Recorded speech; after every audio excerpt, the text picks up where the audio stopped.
from previous year's meetings, and Richard Otteson and I have built a series of calculator prototypes. We still hope to eventually actually produce a calculator that someone could actually buy, but we're not quite there yet, although we are getting closer. So my talk is titled Even Larger Scaled Reptiles of the Nordic Countries, because last year's talk was titled Scaled Reptiles of the Nordic Countries. And the reason for the title is that we've switched chips from the Energy Micro Gecko microcontroller to the Giant Gecko, so I'll get to that later. So earlier tonight, it was said that the traditional RPN calculators probably wasn't a big enough market for HP to bother with, and that's probably true. But maybe for a small company, there might actually be a worthwhile niche, and so Richard Otteson and I hope to address that. So I showed a prototype last year, and it was extremely delicate. We weren't actually confident that it was going to survive long enough for me to demo it, but it actually did, and then it broke promptly right after the demo, which is like a malfunction of Murphy's Law or something. So this year Murphy got even. I managed to drop the prototype on Thursday and break it. So prototype, we tried to repair it and got it partially functional, and then by the time I got it here, it didn't work again. But so all I'm going to do is I'm going to spend 40 minutes saying the exact same thing I did last year. No, I'm not going to do that. So the calculator, as I demonstrated it last year, ran HP41 microcode. In fact, it ran the original microcode out of an actual HP41 in addition to any other microcode that you might add in plug-in modules or whatnot. And so functionally it was pretty close to a 41CX. There were some minor differences, and it could support plug-in modules and loading user programs and whatnot. So the 41 had a very long product life, although not nearly as long as the 12C. It was introduced in '79 and not discontinued until '91. And at some point in there, HP introduced a calculator that was sort of an evolution of the 41 called the 42S. A lot of you are familiar with that.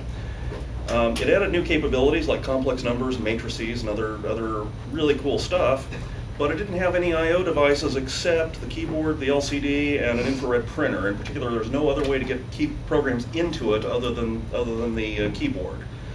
So that was rather unfortunate, and a lot of us had hoped that maybe that there might be a follow-on model that added I/O to that or other capabilities, but that never happened. Instead, the evolution of HP expandable calculators went to the 48SX, the 48 family, 49 family, 50 family, and so forth.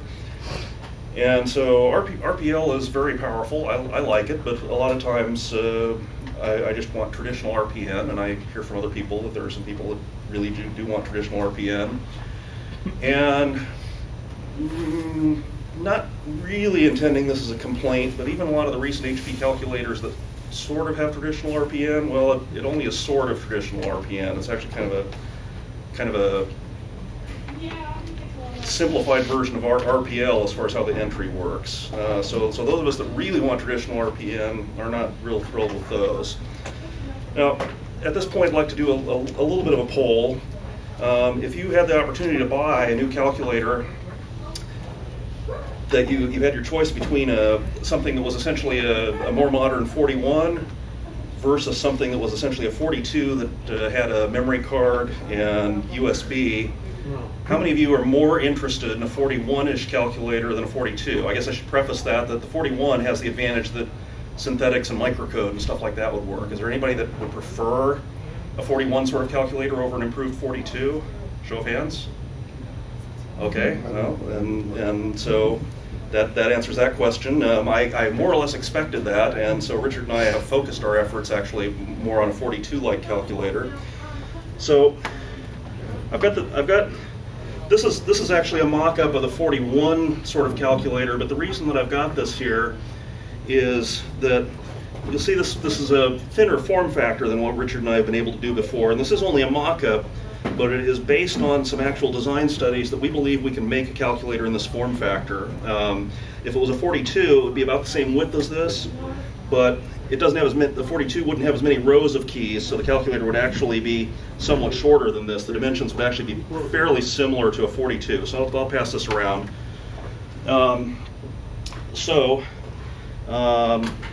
Because the prototype broke, the one that I was going to demo, here's this other mock-up, and So you can see this is kind of an idea of what a 42-like calculator might look like. But by taking advantage of our graphic display, instead of 42 would only display X and Y, we can actually display Z and T also. And so if you bring up soft menus like this, oh wait a minute, that isn't a mock-up, it is a calculator. So if you bring up soft menus, one of the things I did, you'll notice here, let me exit out of that. I changed the behavior from the 42 a little bit. The 42 had the 2-line display, and it could display X and Y, but if you brought up a soft menu, then that used up 1 line and only displayed X. So I've got about 9 lines to work with here, and I just decided I'm going to just dedicate that bottom part of the display for the soft menu, because I personally don't like the stack going up and down when I bring up menus and do away with them. Other people have disagreed with me on that and want more real estate. I'll get to that. So this is not running code out of an HP42, unlike all the earlier ones that we did. This is running essentially Thomas Ocken's free 42, which is a clean room implementation of the 42 functionality. 99% of the 42 functionality. There are a few items missing. And so it's C++ code that is really, the vast majority of it is just using the C subset of the language. There are a couple places where classes are used, but the majority of it is really, truly only C code, which I like because I'm not a huge fan of C++. And this started about 5 weeks ago, that I had the 41 code running, and I was thinking, I wonder what it would take to get free 42 running on this hardware. In the past, our hardware didn't have enough memory to run free 42 because the size of the executable when you compile it down to ARM code is about 256K bytes, and up till now we only had 128K of flash. So that's the new chip I mentioned that gives us more flash.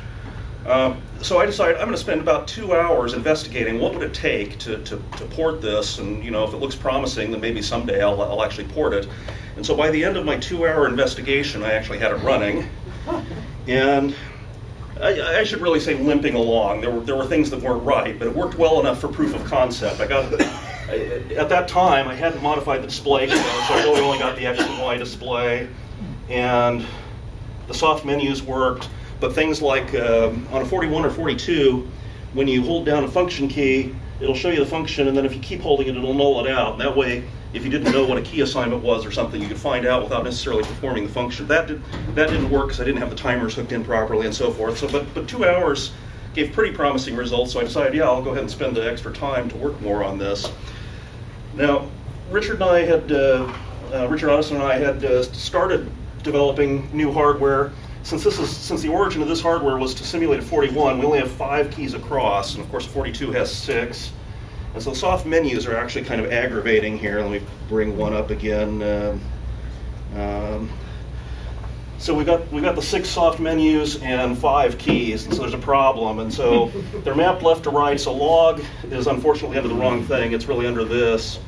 And this execute key is really the 6th one, so that's why I've got this dotted line here. We hope to have the hardware that actually had the right keyboard in time for this conference, but it unfortunately was not ready.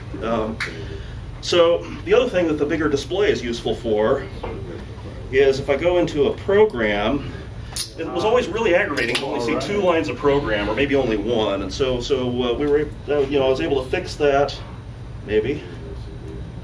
Oh, that's not working because I've got the menu up there. All right. So you can turn down that light if you want. Well, I think it's probably okay. So anyhow, the point here is I set this up so that when you scroll, it doesn't move the cursor all the way to one end of the display. So it always shows you a couple lines before and after the cursor location at a minimum. So I did that. This was all done by modifying Thomas Ocken's C++ code, and I've actually forwarded the changes to him. He said since he did really intend to just reproduce the functionality of the 42, he's long resisted any request to increase the size of the display, but he said given that I've already done the work and sent it to him, that he's considering putting it in.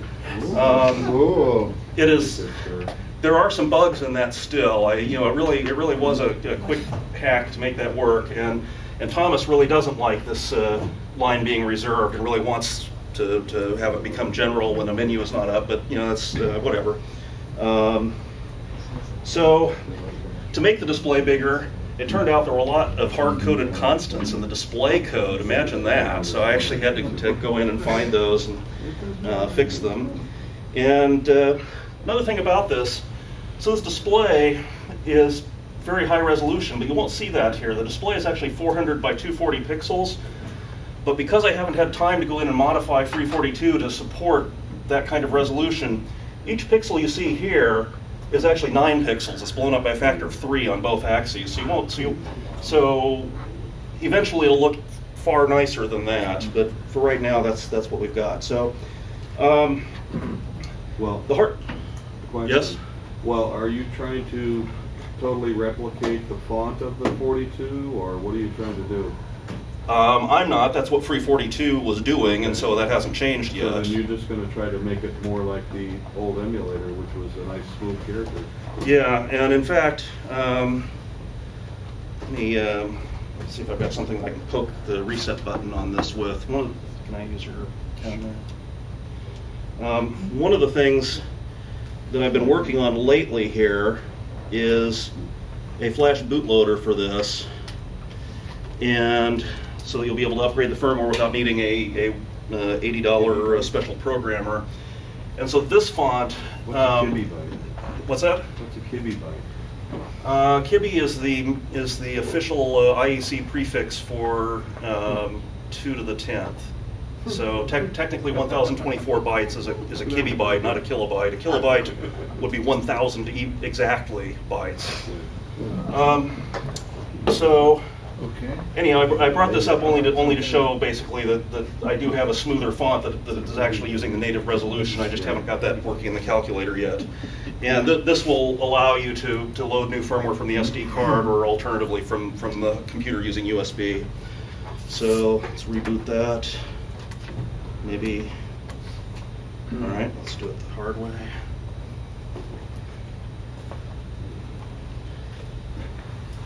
Let me get the usual memory clear here, which gives me the opportunity to show loading stuff from the SD card. Now I'm lying a little bit because I don't have an SD card in here, because you'll see there's this problem that I don't have. I have a micro SD socket here, but I don't have any wires from the original SD pads over to the micro SD socket. So I've got a serial ferroelectric RAM part on the board that does the same thing. So I'm going to show loading a program from that. So what I'm going to do here is go to the catalog, to functions, and up a few. What I've done is I've implemented a subset of the HPIL mass storage commands, and so I can get a directory of the files in the memory device. And so I'll go to alpha, and I really don't like the way alpha entry works on this, on the 42, but anyhow, so I'll load this program. You know, Eric, Jake and I argue all the time on the alpha system. And I don't like. I mind it. I think it's pretty good. Okay. And then I'll go back to the catalog function, and I'm going to use the readp function to load that into memory. And then I'm going to load another one. This is an example straight out of the 42 manual, except I changed 2 lines of the program, and you'll see why in a moment. So this is a program that does simple function plotting.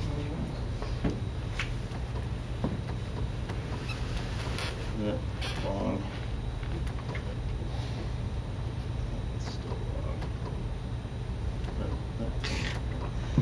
wrong. See, it's not as good as separate keys. All right. Alpha catalog function. Read the program. All right, now I'm going to execute the program. Maybe. Oh no.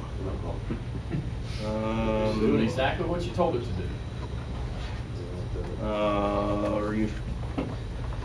Yeah, the question is, why did I tell it to? It's unfortunate that I reset the thing because I had the program preloaded, but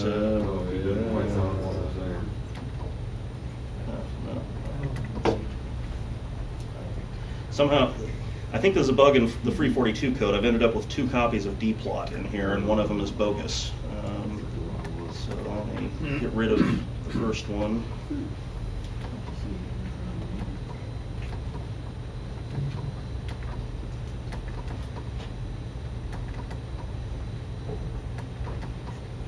Okay, let's see if that did the right thing. Sorry about this.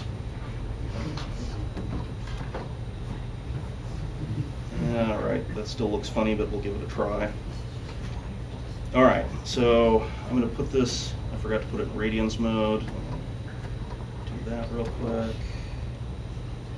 And I'm going to tell it Ymax of 1.1, negative 1.1 for Ymin, Xmax of 7, Xmin of negative 7, x-axis at 0, and the function we're going to plot is sine. So, yes.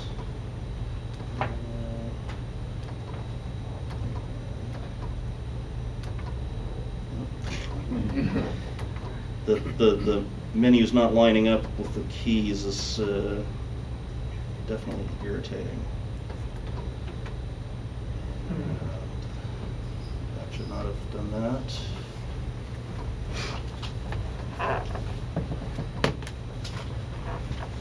Oh, the sign program went away. Well, it's easier for me just to go ahead and create that.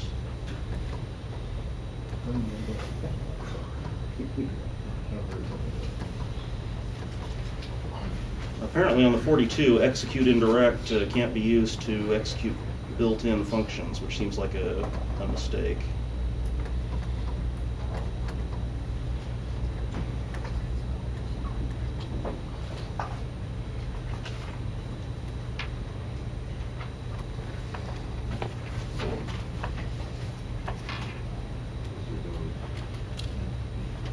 I suppose that was probably true on the 41 as well. It hadn't really occurred to me.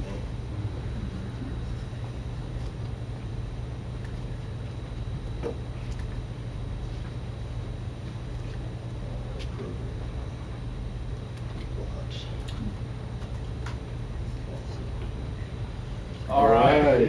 So, for having had a calculator with a graphics display for a year and a half now, when I put this program in a week ago, this was the first time we'd actually displayed any graphics to speak of on it.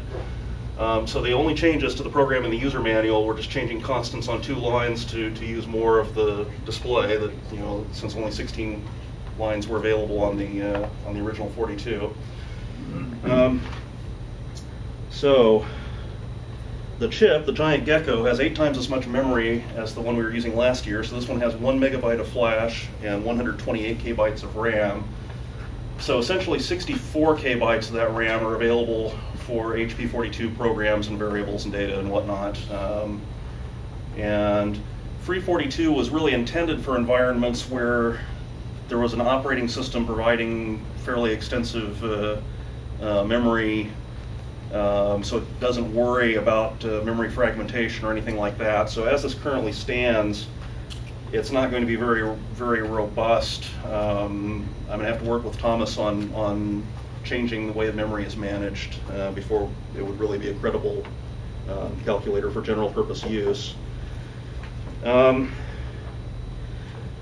done with this. I'm going to hook up my laptop for a brief thing. Does it do Chinese? It does not currently do Chinese. Right now the font support only supports a pretty limited number of characters.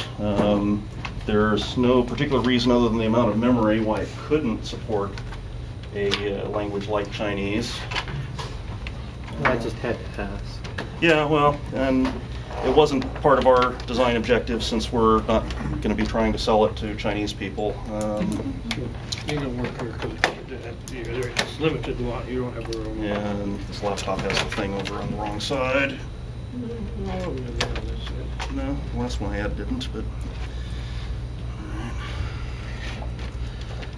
going to bring up a spreadsheet and hope that it might be visible over there. So Richard was talking about power. Yeah, I guess that might be somewhat readable.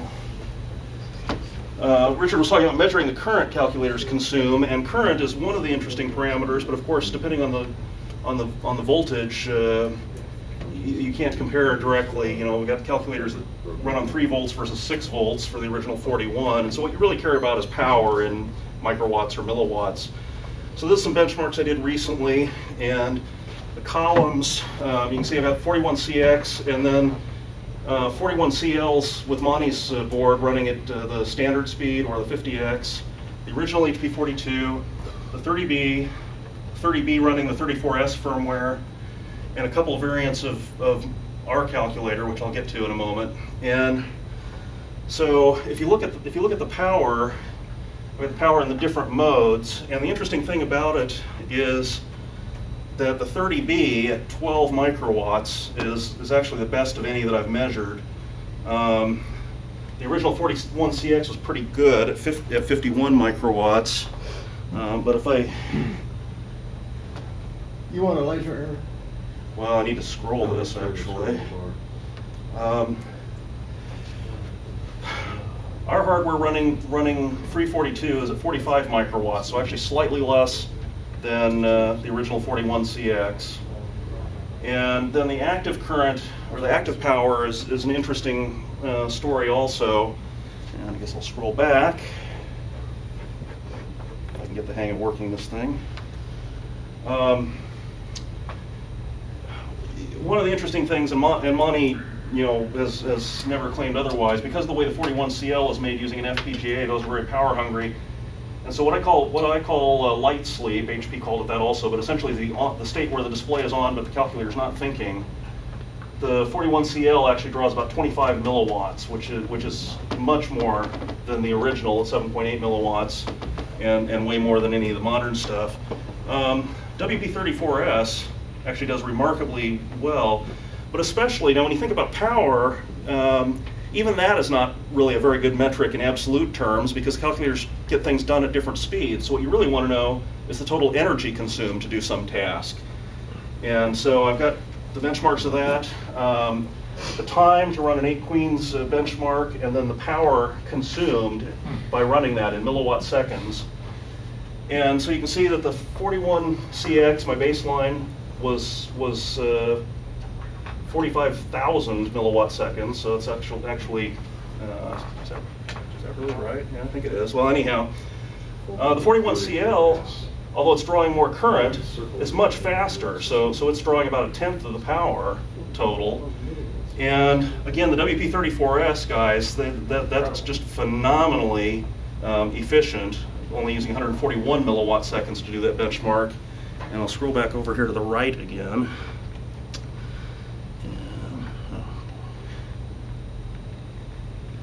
Lost the cursor. Disappeared. There we go.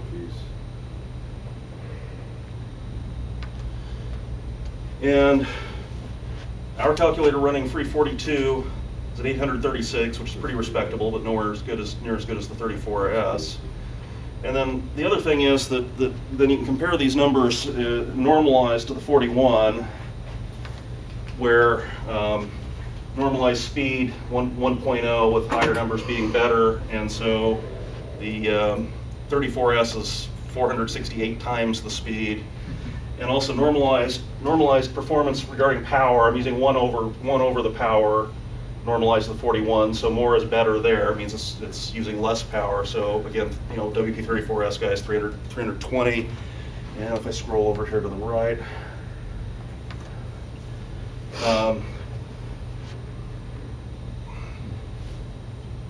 yeah, we're doing pretty good at 54. My other columns here for this hardware were for running the 41 microcode, and there were some differences between running it at 14 and 28 megahertz. The column for running the 342 code, currently we're running at 14 megahertz. We could run at 28, we could run at 48. There are diminishing returns because there are wait states on the flash, so I haven't really benchmarked that yet. So you're running at about 2/3 better than the 41CL at 50 speed, aren't you? something like that.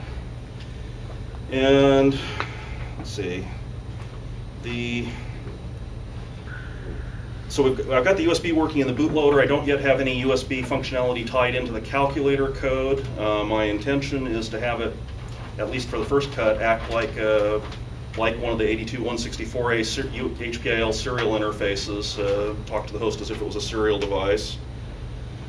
So we do plan on going to using the full resolution font so that the display is nicer. And the other thing we're planning on doing when we get the new hardware that actually has the real Pioneer style, 42S style keyboard layout and a few other hardware changes is actually sending a few units to the WP34S team. They've expressed some interest in working with it. So given what amazing things they were able to do with the 30B, I'm really hoping that they can bring some of that to hardware that Richard Otteson and I build. So one of the key challenges, again, is bringing it to production. We need industrial design, which I've dabbled in. I showed a 3D printed case or housing for a calculator earlier that's fairly crude. One of the things I've learned is that having a copy of SolidWorks doesn't make you a good industrial designer any more than having a copy of Photoshop makes you a good photographer. Getting the industrial design done, getting the molds made, typically are very expensive. I actually have a contact now for getting that done offshore at hopefully pretty reasonable prices, certainly far better than anything that would happen here. Normally people talk about doing this stuff in mainland China, and that probably is where it can be done at the absolute lowest cost.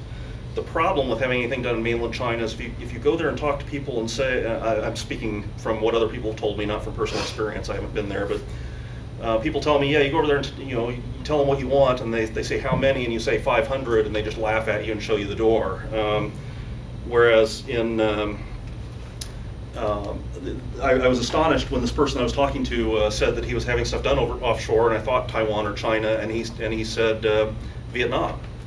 And I'd never heard of manufacturing being done in Vietnam, but I guess it stands to reason that it's done in a lot of countries in that part of the world.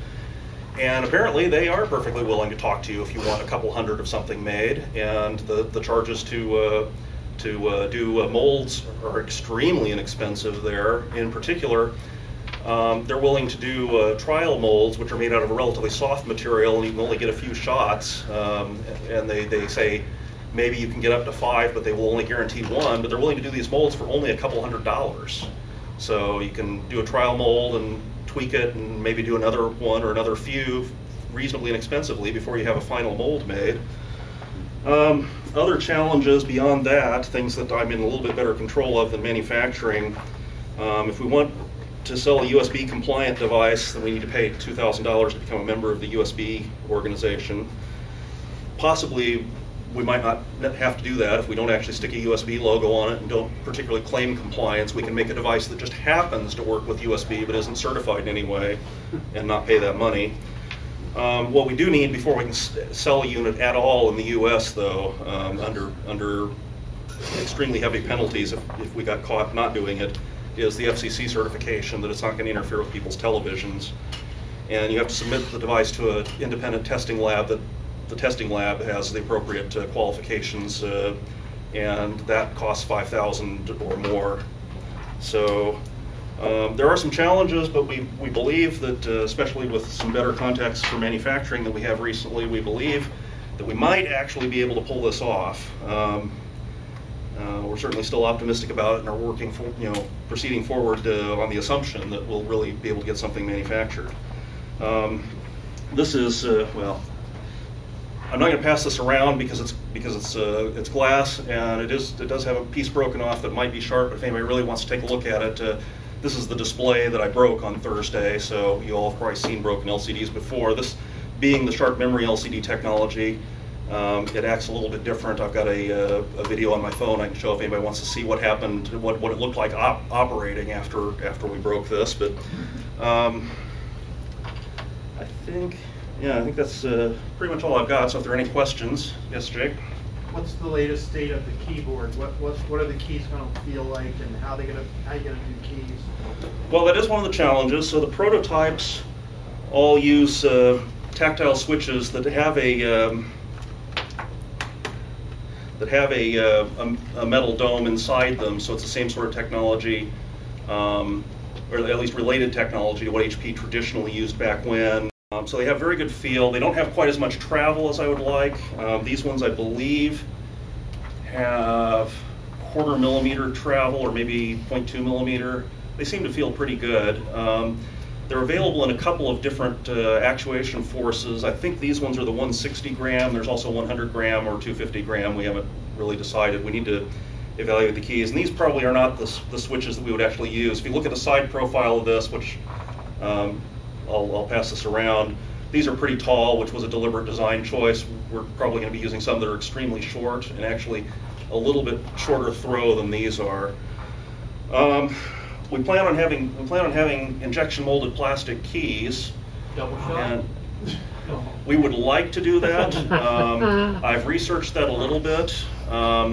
I found a company that will make double shot keys for me very inexpensively with whatever legends I want, except the problem is that they're IBM PC keyboard keys. They can't do funny shapes. They're just set up to make that shape. We're considering a couple possibilities. The least expensive thing is to use pad printed legends, and they'll wear off, and that kind of sucks, and nobody wants to buy a expensive calculator and have the key legends wear off. One of the more plausible things, now unlike the 42S, our form factor is going to be closer to the 20B and 30B, and the shape of the keys is probably going to be very similar to those. So it'll have the beveled front surface, whereas the Pioneers had kind of just a rounded, flattish key. And so our shifted legends will be on that front angled surface like they are on 41s and Voyagers and so forth.